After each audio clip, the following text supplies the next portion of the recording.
Forza Horizon 2 is generally regarded as being the peak of the franchise, at least by people who played the game at launch. I am not one of those people, however.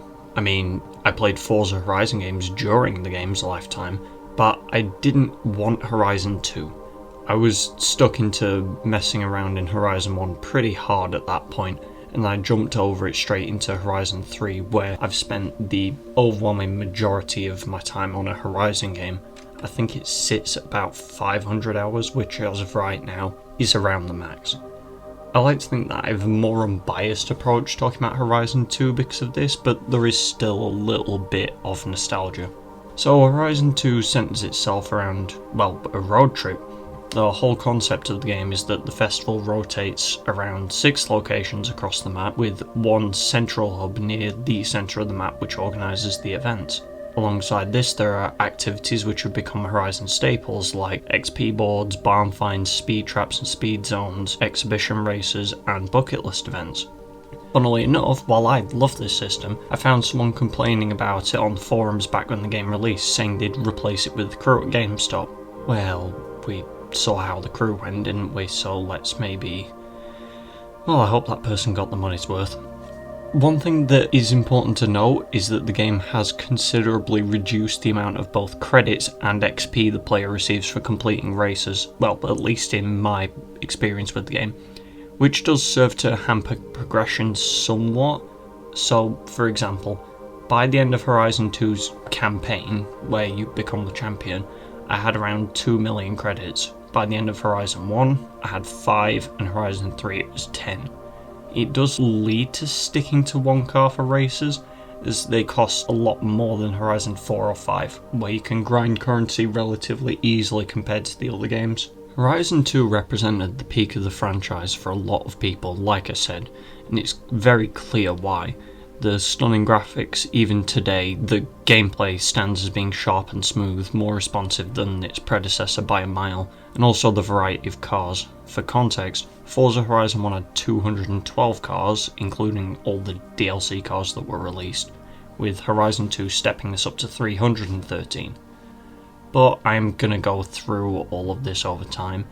How this video is going to be structured is that I'm going to replay part of the game, working my way through the 6 locations that are part of it in one car, specifically the Toyota Supra, which I upgraded to A-Class and tuned it as needed. The reasoning was consistency, that I'd be able to compare and contrast my experience across the time period.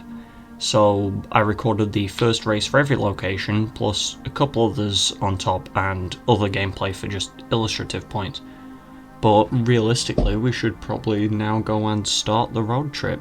The first stop on the road trip is going to be Saint Martin. So I started the playthrough, like I said, in Saint Martin, kicking my Toyota Supra into drive, as this was the first time I'd actually played the game in a while for longer than an hour. I played the game a little for another video and thoroughly enjoyed it, which is why this one actually exists in the first place. This introductory race that you're seeing gave me a bit of a shock back to reality. My preferred difficulty settings of Expert were not actually present in Horizon 2, as the extent of the difficulty settings were only available from Horizon 3 onwards, so I played on Pro difficulty due to lack of options. Despite me praising the game's physics earlier, the game has somewhat jittery physics compared to the other games, even to Horizon 1. Given that I was playing on the same settings I do with the other games, I was impressed at how easily I could flip over compared to the other ones. Related to this is the destruction capabilities in the newer games. In the newer games, besides the large trees and buildings, you can break more or less anything, but in Horizon 2, every tree is pretty much a death trap. Good luck playing without rewind, as if you make a slight mistake, you'll lose the race, even if it's just slightly brushing a road barrier or barreling off a track directly into a tree. The first stumbling block that I actually encountered, however, was off-road racing, something that I'd actually forgotten was a part of the game at all. In a rear-wheel drive Supra, I was able to manage, but still managed to come in 3rd place, due to my car not really being suited to completing the race. The game did show quite quickly that you need to bring the right car for the race, or on higher difficulties you can fall behind quite quickly without multiple tunes on a specific car, or multiple cars for different racing styles. So this first championship in San Martin was a learning experience, more or less, a brutal learning experience, a brutal reintroduction, but it was a learning experience, and it would shape how I approach the championships that are after this one. So one thing that I've actually neglected to mention up until now is how you actually get between festival locations for the road trips, which is you drive there. It's a road trip. So the game forces you to drive to the between locations, which is the thing that I was actually talking about when the person was annoyed, and I showed that earlier on. And I just found that really funny, that feature that I really liked has ended up being something that some people in the game came out and kind of hated, which just goes to show that there's been people who didn't like every change that every game's made, but people will still hate on Horizon 5, for example, for the things that that's done. But it's life, I suppose. Montellino was the next stop. Well, I'm going to explain it next, but it was actually my 5th championship in this replay. But it's a good explanatory point for this game about how races function, so here it is. Horizon 2 has 5 different kinds of races spread throughout the game, those being sprint races, A to B races on roads, no traffic AI, circuit races, tracks completed on a circuit, they were actually the only type not in this championship, street races, which are the same as sprint but with traffic AI, scrambles, which are multi-surface races that follow roads on the map. They aren't always multi-surface, sometimes it is just there is a little bit of dirt at the end, so it's multi-surface, and cross-country, which are almost entirely off-road. With this championship, it gave me pretty much nearly all of these besides circuit, and it grabbed my attention that at the 5th championship, where I was getting a little bored, I had to actually concentrate again rather than just watching what I was watching while I was playing. I'm at the point in my notes where I was more writing, but I didn't really write much for this, and so this section is a little bit shorter, but it's kind of done what I wanted it to, so I'm not too bothered, there isn't much else to say. But the next stop is going to be Castelletto. Castelletto was actually the second location that I visited in the game as part of this revisit, and it was the one that stunned me the most. Situated in the Italy region of the map, it sits along the White Cliffs, a seaside town built into the cliffside, with some roads curling inside and around them to create a multi-layered and complex set of roads, leading further inland to rolling fields that seemingly stretched on for miles. It is absolutely dripping with atmosphere. It's the reason that this region was the one that I used at the start of the video. That Ocean Drive that was playing at the beginning, it's from one area of the game to the next, and it looks beautiful compared to other parts of the game at points. If I remember correctly, this is actually the starting location of the game where you would initially begin. If you picked up a copy of the game and started it today, this is where you would start, and it is absolutely justified in doing that. It is perfect starting location. This is picturesque. It gives the perfect mix of elevation, details, complexity, and just general fun navigation. It has some of the most hidden areas in the game. I was finding bonus signs while playing the game, and most of them were actually in this place. It's what Horizon's beauty should reach. While the UK, Mexico and Australia are beautiful, nothing does quite beat the views of the ocean and Castelletto in Europe. The game threw me into 2 off-road races, however, so my view of Castelletto was mostly ploughing through the northern fields and blitzing everywhere, but the place I described in that much detail. Which, it wasn't amazing, but it was the hand I was dealt when I chose this championship. I'm not sure how the races are decided for the different championships, but I got a lot of off-road races, and I'm 99% sure that using JDM icons was the reason for that. I'm not sure, as they'd averaged 1 race in every 4, besides this one time specifically, and another time a bit later on. But anyways, it is time to return to the festival, and it's time to relax as the award show goes on. Also, just talking about the bonus signs, who designed these? Who made these? I'm curious, because what is this meant to be? I might have just forgotten, but these have definitely aged. So, once you've returned to the festival, which is roughly every 3 to 4 championships once you've completed the game's main story, you will have to come back to the main festival hub and celebrate what you've achieved, which is mostly just a splash screen of the championships that you've won. It doesn't really serve any gameplay purpose after finishing the game, but it is an excellent addition to the atmosphere. It really makes it feel like you're on one gigantic road trip, you're racing other drivers, and occasionally you return back to the home base in order to take stock of your achievements before heading back out into the endless Italian and French summer. While we wait for the championship to get ready for the next races, we should maybe go over some of the things that you can do when you aren't on this gigantic road trip. As with every other Horizon game, in this game there's a barn find system. They are cars that you have to go out into the world and find in hidden barns, highlighted on the map by white circles. It's really interesting to see how these have changed but also stayed the same. At first they had this white border that they have in this game, and eventually they became much more vibrant to stand out on the map.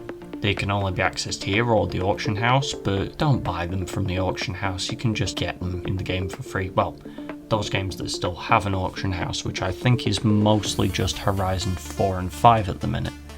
They are just a fun little side collectible, you don't really need them for the game. The bucket list is a series of challenges in the game that are present to give some other challenges than just racing, really. In this game there are 4 bucket lists, one of which you can only access with the Porsche DLC, so I can't access it. And to put it simply, you're given a car, you're given an objective, and you have to do it within a time limit. Some of these are just like getting to a location in a certain time, which is the background footage, getting a certain amount of a specific skill or skill score, or hitting a speed trap or a speed zone at a specific speed. They're pretty fun, and it's a good way to break up the monotony of just going through and doing races over and over again.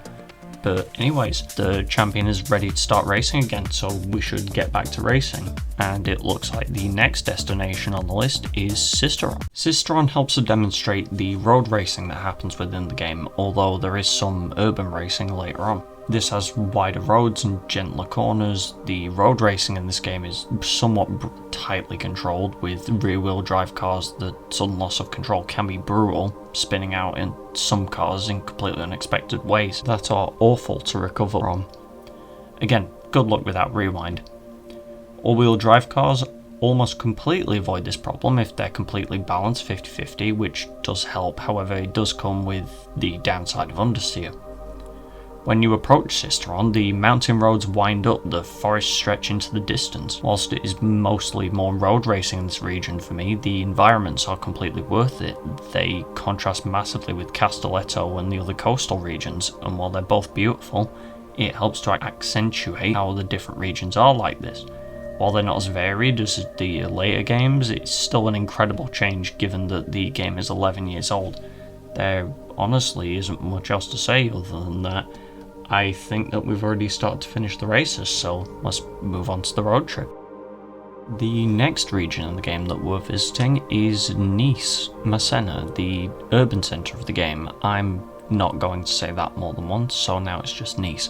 It's similar to that of Surfers Paradise in Horizon 3, Edinburgh in Horizon 4, and Guanajuato in Horizon 5. I probably pronounced that wrong, but if it was to be compared to another city in the series, it would probably be Guanajuato.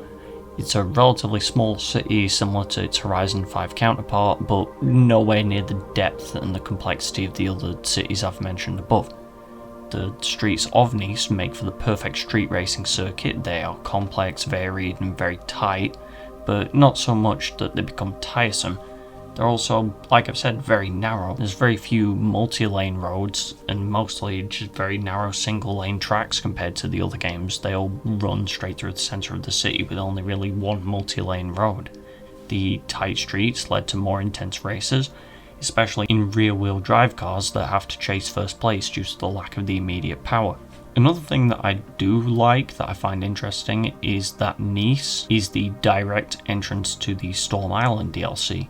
While I don't have access to it, I find interesting this is where the entrance is, considering that the games don't always have the most logical placement for them, but more just scatter them throughout the map. Horizon 5 is really guilty of just scattering entrances randomly throughout the map to different events and sections and things. It's not a massive thing, but it is a mild bug for me. But honestly, with little else to say, let's go and take the final stop in the journey. So, as the final location being San Giovanni, this one decided to give me mostly off-road races. In Horizon 2, the off-road races are somewhat new addition, and so this section is dedicated to them. Horizon 1 had a small amount of off-road races in the base game, given that it was mainly the DLC. It's kind of become tradition in the franchise to have one DLC for rallying, then another for whatever sponsorship they have present. In this game, they're integrated into the just general road trips, and they're done quite well. I had at least one off-road race in some capacity per championship. The physics are certainly a step. In comparison to Horizon 1, they are a massive step up, however they are still woefully stiff, leading to cars flipping a lot more than they should. Anytime a car lifts off the road, it slams down into the ground harder than expected. Even the smallest bumps can flip a car despite how high or soft the springs are. Due to how the game is formatted, the off-road races are somewhat sparse besides this one time, and can also be pretty expensive in the early game and at higher difficulty levels where you will have to specifically tune cars for off-roading, or even buy brand new ones for the purpose if you don't want to be left in the dust. If the car is anything but all-wheel drive, it is just not fun. A final note about off-roading is that there is a whole DLC around the subject, but it isn't available to anyone, so I'll ignore it for the purposes of this video unless someone has magically got a code for it that will work in my region or worldwide.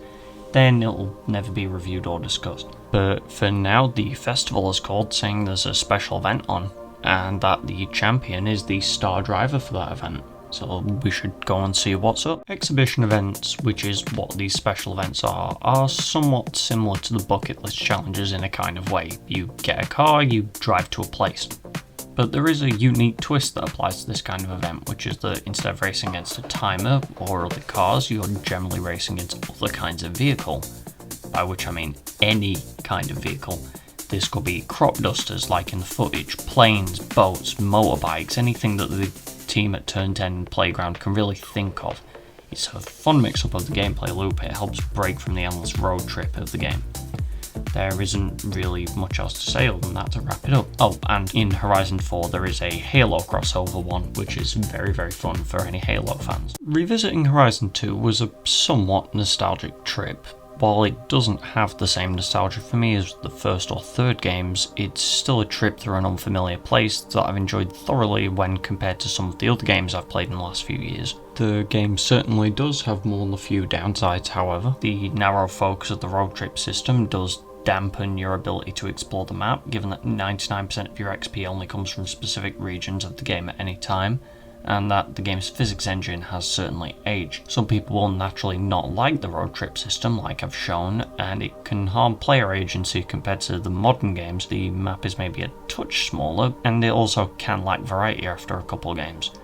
But overall, would I say this game's worth it? Yeah, I would. Would I play it every single day and grind it like I did for Horizon 3 and 5? Absolutely not. I think it would bore me incredibly fast if I did, but it is certainly within the spirit of Horizon. Thank you for watching, do the YouTube stuff, and have an amazing day.